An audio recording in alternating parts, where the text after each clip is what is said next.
بسم الله الرحمن الرحيم وإذ قال إبراهيم رب اجعل هذا البلد آمنا واجنبني وبني أن نعبد الأصنام رب إنهن أضللن كثيرا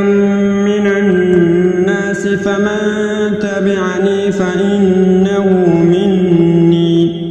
ومن عصاني فإنك غفور رحيم ربنا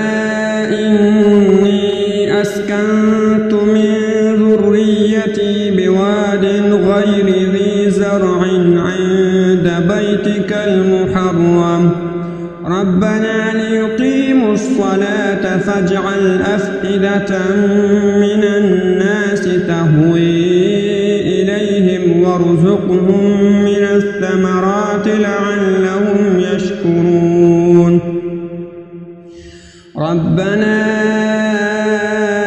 إنك تعلم ما نخفي وما نعلن وما يخفى على الله من شيء في الأرض ولا في السماء الحمد لله الذي وهب لي على الكبر إسماعيل وإسحاق إن ربي لسميع الدعاء رب اجعلني مقيم الصلاة ومن ذريتي ربنا وتقبل دعاء ربنا اغفر لي ولوالدي وللمؤمنين يوم يقوم الحساب ولا تحسبن الله غافلا عما يعمل الظالمون إنما يؤخرهم ليوم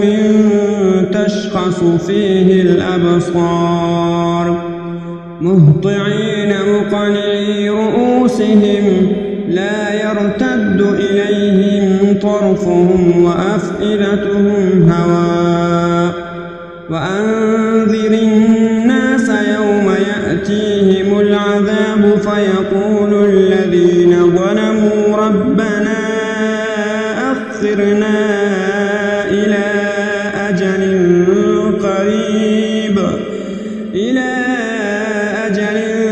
قريب نجب دعوتك ونتبع الرسل أولم تكونوا أقسمتم من قبل ما لكم من زوال وسكنتم في مساكن الذين ظلموا أنفسهم وتبين لكم كيف فعلنا بهم وضربنا لكم الأمثال وقد مكروا مكرهم وعند الله مكرهم وإن كان مكرهم لتزول منه الجبال